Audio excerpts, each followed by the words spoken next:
I would hope that you would ask for any help, receive any help to get answers, because at the end of the day, that's all we want. We just want to know. We just want to know what happened and why our baby didn't come home. Like that's our biggest thing. Hey, Nolan Wells! Yes, we know the truth. Yes, we know the truth. Hey, Nolan Wells! Hey, Nolan Wells! Won't forget about you. Won't forget about you.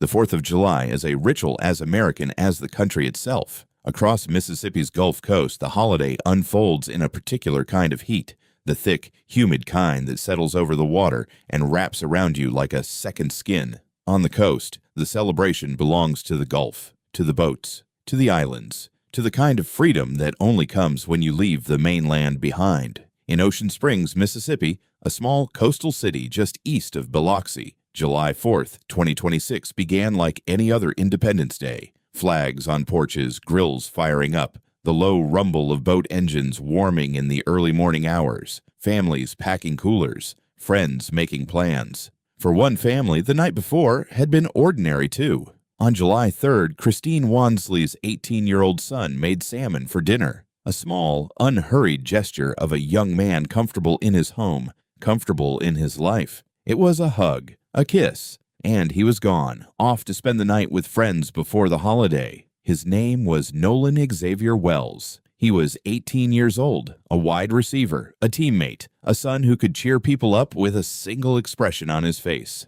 In just a few weeks, he was supposed to report back to campus for football practice, the beginning of a sophomore season he had been working toward since he first committed to Southwest Mississippi Community College on National Signing Day in February 2025. On the morning of July 4th, Nolan Wells climbed aboard a boat with his friends and headed 10 miles out into the Gulf of Mexico to a remote barrier island called Horn Island, a place where thousands of people gather every 4th of July to celebrate on untouched beaches, far from roads, far from cell service, far from the mainland. He was last seen there at approximately 3 o'clock in the afternoon. 2 days later, search crews would make a discovery that shocked Mississippi and leave behind questions that still haven't been answered. Ocean Springs, Mississippi is the kind of place that takes pride in its identity. It sits on a thin strip of coastline between Biloxi Bay and the Pascagoula River, a community of roughly 17,000 people,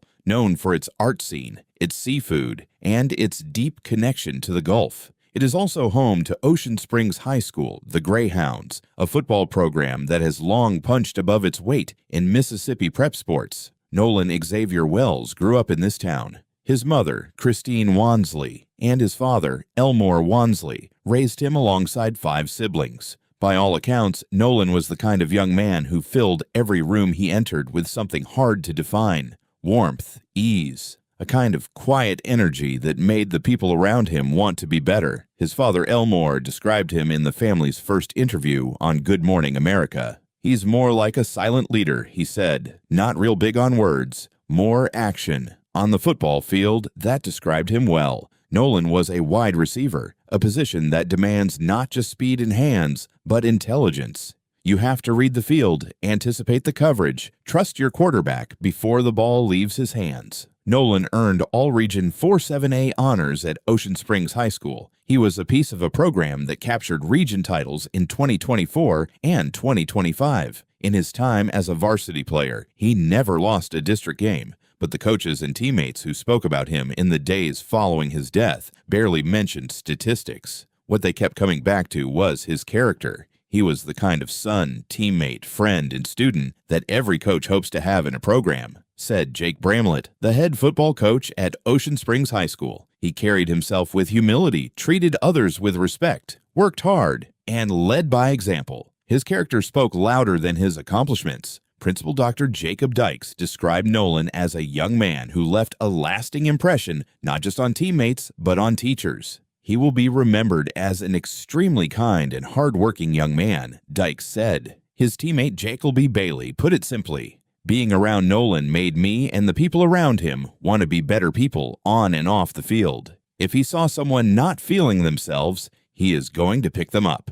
Bray Hubbard, a former Greyhound who went on to play college football, remembered Nolan from when he was still a sophomore, a younger kid working his way up the depth chart. He left a mark even then. He was a great teammate, Hubbard said, but also an even greater person. In February 2025, on National Signing Day, Nolan Wells sat beside some of his closest friends, teammates who were also committing to schools, and spoke to a local news camera. "It's truly a blessing being here with some of my best friends and teammates," he said. "Most of us are all going to college together. It's just truly a blessing." He enrolled at Southwest Mississippi Community College, chose a major in general business, and joined the Bears football program as a wide receiver. A 6'1", 185-pound freshman with room to grow, a future ahead of him, and a fall season just weeks away. In July 2026, Nolan was due back on campus for training camp on Monday, July 6th. He was, by every account, exactly where he was supposed to be,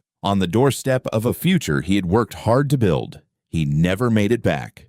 If you've never heard of Horn Island, that's partly the point. It sits roughly 8 to 10 miles south of the Mississippi Gulf Coast, floating in the Gulf of Mexico, like something the mainland forgot to claim. 12 miles long, never more than a mile wide, it is a long, thin ribbon of sand and wilderness with no roads, no hotels, no restaurants, no bridges, and no permanent residents. There is a single small ranger station near the middle of the island. That's it. Horn Island is part of the Gulf Islands National Seashore, a federally protected stretch of coastline and islands running 160 miles from Mississippi to Florida. Congress designated most of Horn Island as a wilderness area in 1978. The National Park Service manages it today. To get there, you need a private boat, a charter, or an exceptionally ambitious kayak. The island doesn't offer the usual comforts. There is no drinking water, no shelter beyond what you bring, no cell service in most areas. What it offers instead is something increasingly rare: untouched shoreline, shifting sand dunes, maritime forests of slash pine and scrub oak, salt marshes and tidal lagoons, ospreys and dolphins and nesting sea turtles. On the south side, a long open beach facing the open Gulf. On the north side, the quieter, calmer waters of the Mississippi Sound. On the 4th of July, Horn Island transforms. Thousands of people make the crossing on that one day of the year. Boats anchor offshore. Groups stake out sections of beach. Music carries across the water. Coolers are dragged up the sand. For one afternoon, this isolated wilderness island becomes one of the most crowded spots on the Mississippi Gulf Coast, a floating party with no address and no rules beyond whatever the group you came with brings with them. And then, in the late afternoon, most of those people get back on their boats and head home. That is part of what makes Horn Island both beautiful and dangerous. When the crowd thins, the island reverts. The cell service disappears. The nearest help is miles of open water away. The Gulf of Mexico does not negotiate. Currents shift. Weather moves in without warning. Getting stranded on Horn Island without transportation, without communication, means you are entirely alone in a way that very few places in the modern world can replicate. It wasn't uncommon for Nolan Wells to visit Horn Island with friends. His family said that. It was a place he knew, a place he had been before. On the morning of July 4th, 2026, he crossed the water to the island he had visited before, with friends by his side, under a holiday sky. By nightfall, he would not return. The boat left from a private dock in the Ocean Springs area. That is what Jackson County Sheriff John Ledbetter confirmed publicly, that Nolan Wells and a group of friends departed from the Ocean Springs coastline on the morning of July 4th, 2026, and made the crossing to Horn Island to celebrate the holiday. Photos shared publicly by the family show Nolan on the boat with 3 other young men. He is standing tall, wearing blue swim trunks and sunglasses, looking relaxed. A young man on a holiday outing. It was the last day his family would have photographs of him alive. On the island, the 4th of July crowd had gathered in the way it always does. Hundreds of boats, thousands of people, music, food. the particular chaos of a beach party held on a barrier island that can only be reached by water. At some point during the afternoon, Nolan was last seen talking with a girl on the north end of the island, according to Josh Gill, the incident commander for the United Cajun Navy, who described this publicly in a video statement during the search. According to Sheriff Ledbetter, the last confirmed sighting of Nolan Wells was at approximately 3 o'clock in the afternoon. At some point after that, the friends Nolan had come with decided to leave, to make the crossing back to the mainland. According to a statement published by Ashley Cole, the mother of one of the young men who was with Nolan, there was a reason for their departure. The boat they had come on was taking on water, and there was an issue with the bilge pump. They left around 4:30 in the afternoon, she said. According to Sheriff Ledbetter, Nolan did not return to the mainland with them. They left and went back without Nolan, the sheriff told ABC News. From what we understand, he chose to stay there. The friends, Ledbetter said, were cooperating with the investigation. Around 11 o'clock that night, one of the friends reached out to the United States Coast Guard. The Coast Guard, at that time, determined the situation did not require their assistance. Close to midnight, Christine Wansley, Nolan's mother, called the Jackson County Sheriff's Department to report her son missing. The last confirmed sighting of Nolan Xavier Wells was at approximately 3 o'clock on the afternoon of July 4th, 2026, on the northern end of Horn Island. What happened in the hours between that moment and midnight, what Nolan did, where he went, who he spoke to, and why he did not find another way back to the mainland, remains unknown. A parent's worst hours often begin with a phone call. Christine Wansley received hers on the night of July 4th.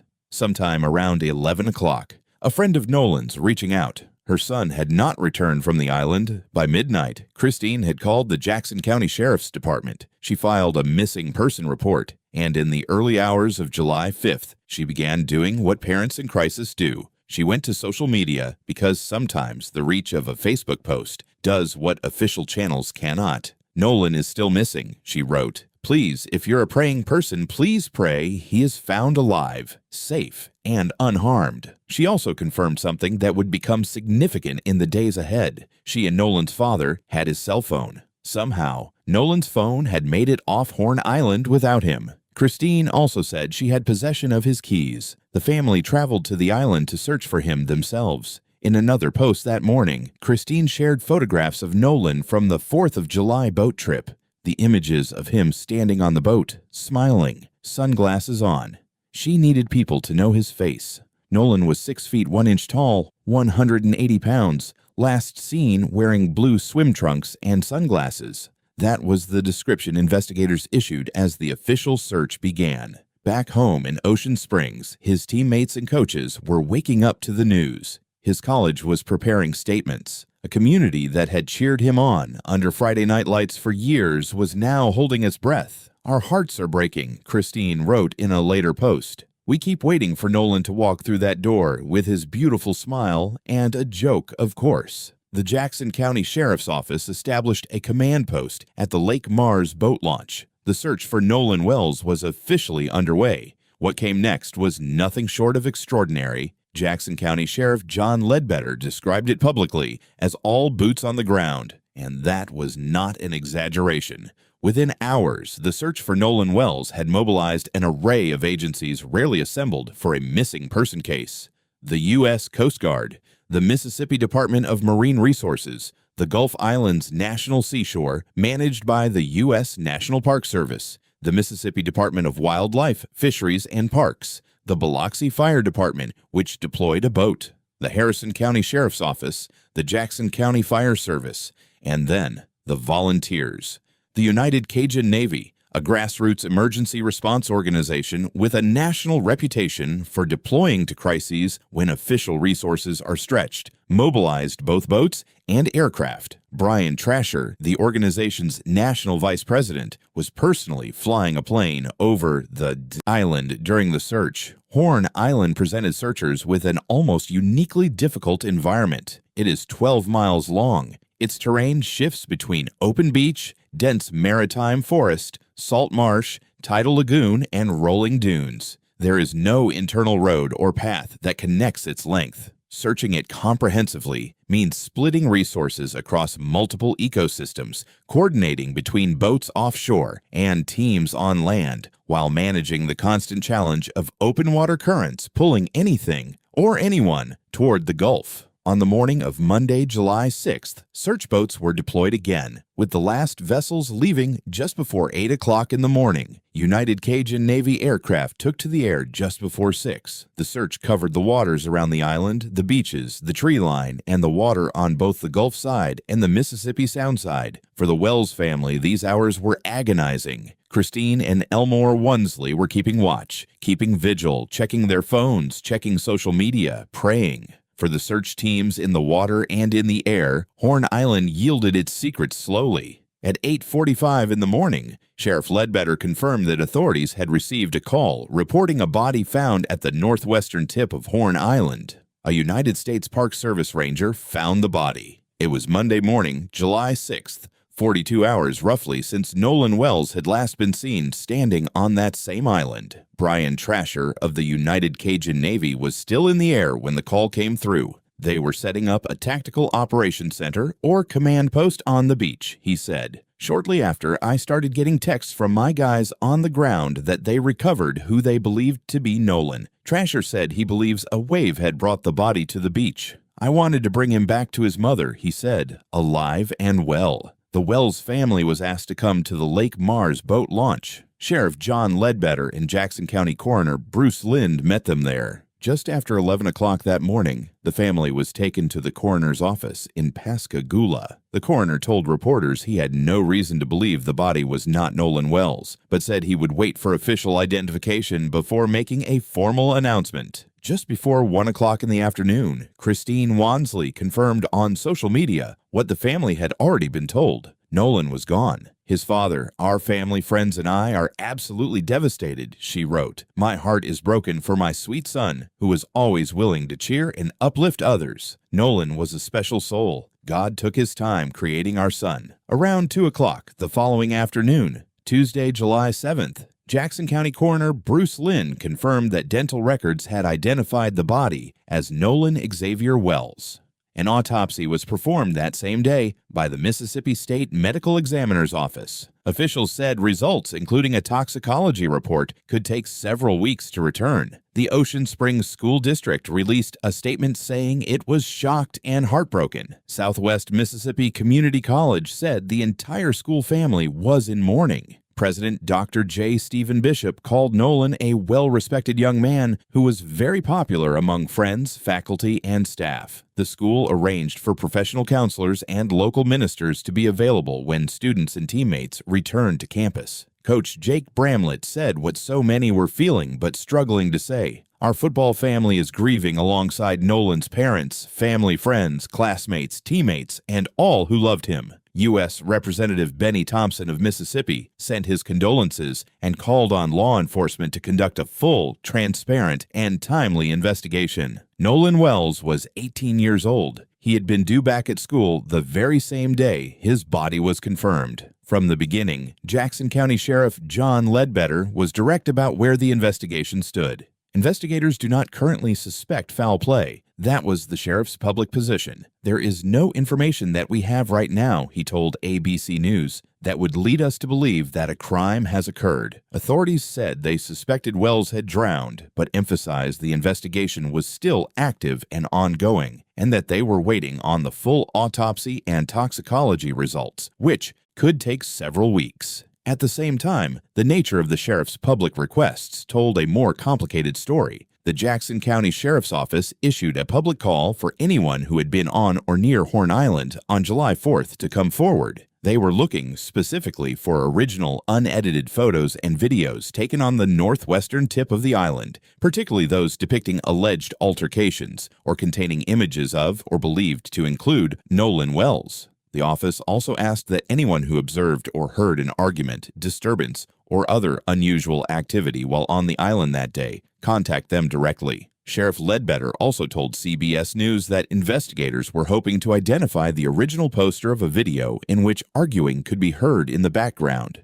a video that had been circulating online in the days since Nolan's disappearance. On July 8th, the Sheriff's Department acknowledged publicly that speculation had been circulating on social media and noted that investigators are working to establish the facts through eyewitness accounts, physical evidence, and other reliable information. The friends who had been with Nolan that day, Ledbetter confirmed, were cooperating with the investigation. As of mid-July 2026, the autopsy results had not yet been released. The cause and manner of death had not been officially determined. The investigation remained active. Within days of Nolan's death, his family retained one of the most prominent civil rights attorneys in the country. Benjamin Crump, the attorney who has represented the families of Breonna Taylor, George Floyd, Ahmaud Arbery, and many others, announced publicly that he had been retained by the Wells family. Nolan Wells was a beloved son, teammate, and friend who went out to celebrate the 4th of July and never came home. Crump said in a statement, "His family deserves answers. They deserve the truth. We will not rest until every fact about what happened to Nolan on Horn Island is brought into the light. The family's questions, their concerns, their uncertainties are worth laying out clearly. These are not established facts. They are the concerns of a grieving family presented here as such. The first concern is the timeline. If Nolan was last seen at approximately 3 o'clock in the afternoon and his friends left the island at approximately 4:30, what happened in that window? Did anyone see him after 3? What was he doing? Who did he speak to? The second concern is the phone. Nolan's cell phone ended up in the possession of his mother. How it left the island without him, whether he gave it to someone, left it on the boat, or it was taken, has not been publicly explained. His keys were also returned to the family. The third concern is the sequence of events leading to his being left on the island. Nolan's father, Elmore Wansley, spoke about this directly on national television.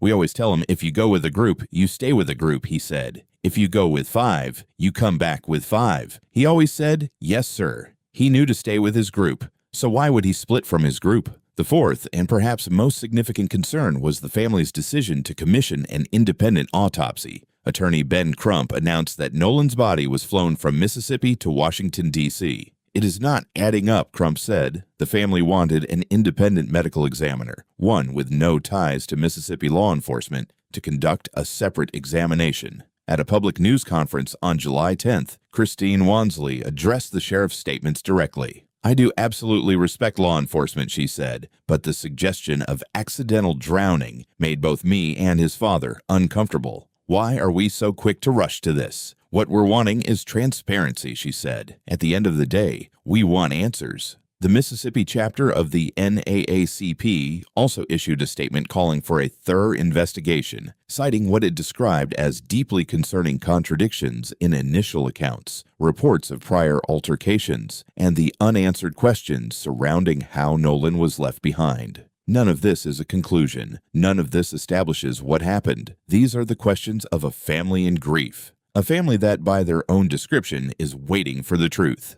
The case of Nolan Wells moved from Mississippi to the nation within hours of his disappearance being reported. It found particular resonance on social media, where the images of Nolan, a young black man surrounded by a group of white friends on a 4th of July boat trip to a remote island, prompted reactions that said as much about America in 2026 as they did about Nolan himself. Ocean Springs, where the Wells family lives, is nearly 79% white, according to U.S. Census data. Many people looked at the photographs of Nolan on the boat with his friends and felt an immediate alarm, a response shaped by the history of Mississippi, by the history of Black Americans in isolated majority-white spaces. Others pushed back on that framing, arguing that Nolan was a young man spending the holiday with his friends, doing what 18-year-olds do. Ibram X. Kendi, the author and scholar, was quoted publicly warning against the impulse to criticize Nolan for being the only black person in the group. The focus, Kendi argued, should be on what happened to him, not on choices he made about who he spent his time with. Amid the grief and the genuine concern, misinformation spread rapidly. A video began circulating online. Shot from a boat near the island's shore, it showed dozens of people on the beach, with a small group that appeared to be involved in some kind of argument or altercation. Many on social media claimed the video showed Nolan. Many claimed it proved something sinister. As of mid-July 2026, authorities had not confirmed whether the video was authentic, whether it depicted Horn Island on July 4th, or whether Nolan Wells appeared in it at all. Benjamin Crump reposted the video on Instagram, but explicitly noted in the caption that authorities had not confirmed its connection to Nolan's case.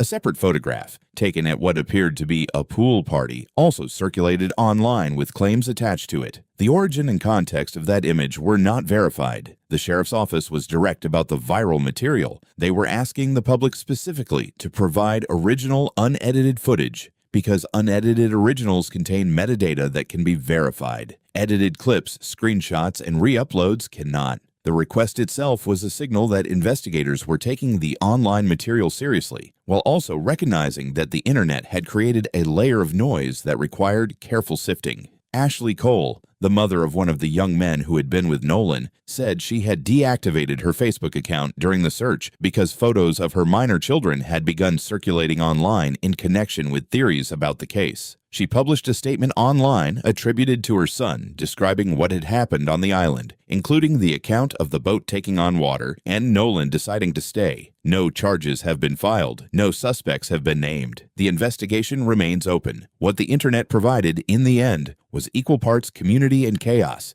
an outpouring of love for the Wells family, genuine calls for accountability, and a great deal of unverified information that threatened to distort the truth rather than reveal it. A week after Nolan Wells went to Horn Island to celebrate Independence Day, many of the most important questions about his final hours remain unanswered. We do not know why Nolan did not return to the mainland with the group he had arrived with. The explanation offered, that he chose to stay, intending to return later with another group, does not answer the question of what happened after that decision was made. Who was the other group? Did he connect with them? What occurred between approximately 3 o'clock in the afternoon and whenever his body entered the water? We do not know the full circumstances around his phone and his keys being separated from him. We do not know whether Nolan gave these items to someone, left them on the boat he arrived on, or something else entirely. We do not know what the video circulating on social media actually shows. We do not know whether it is connected to Nolan's case. We do not know whether there was an altercation involving Nolan on the island that day. The sheriff's office has sought that information specifically, but what the available video and photographic evidence shows has not been publicly confirmed. We do not know what the official autopsy will conclude. We do not know what the independent autopsy commissioned by the family will find. We do not know whether those findings will align. We do not know whether a toxicology report will prove significant. We do not know whether additional witnesses will come forward. Horn Island on July 4th holds thousands of people. Some of them may have seen Nolan Wells. Some of them may have information that changes the picture entirely. We do not know whether this will ultimately be classified as a tragic accident or something more. What we know is that an 18-year-old young man traveled to a remote barrier island with his friends to celebrate the 4th of July. What we know is that he did not come home. What we know is that his family is grieving and demanding answers, and that the investigation continues. The rest, for now, is silence. There is a version of this story that is very simple. A young man went to an island that is wild and remote, surrounded by open water, with no shelter, no cell service, and no permanent help. The Gulf of Mexico is indifferent to celebrations. People drown in those waters every year. It happens in daylight. It happens without warning. There is another version of this story that asks harder questions, that wonders what happened in those missing hours, that notices a phone and a set of keys that came home without their owner, that listens to a father asking why his son didn't stay with his group when he had always done exactly that. Both of these versions may contain truth. It is also possible that the full truth contains neither of them fully, that what happened to Nolan Wells is something more complicated and more human than any single narrative that has circulated online. Investigations like this one take time. They take time because truth, when it is pursued carefully, does not bend to the urgency of social media. It does not bend to grief, as valid and as real as that grief is. It does not bend to assumptions or to history or to the understandable impulse to make meaning out of tragedy. The evidence has to be gathered. The witnesses have to speak. The laboratory results have to come back. The medical examiners have to do their work. Families like Christine and Elmore Wonsley's deserve to have that process conducted with seriousness, with transparency, and with the urgency that the loss of a child demands. Every victim deserves answers, not partial answers, not rushed answers, real ones. Nolan Xavier Wells was 18 years old. He was a wide receiver who had earned all-region honors at his high school. He had chosen to major in general business at a college he was excited to return to. He made dinner for his family the night before he disappeared. He stood on a boat in blue swim trunks and sunglasses and smiled for a photograph. He was, by every account, the kind of young man who made the people around him want to be better, remember him that way. Not only as the subject of an ongoing investigation, not only as a case number or a viral hashtag or a symbol of anything larger than himself. Remember him as Nolan Wells, someone who, his father said, was going to be really missed, someone who led by example, someone whose character, as his coach said, spoke louder than his accomplishments. The Wells family is waiting for answers. Mississippi is waiting for answers, and until those answers come, fully, carefully, and honestly, the only appropriate response is to keep asking the questions, keep holding investigators accountable, and keep Nolan's name spoken with the respect it deserves.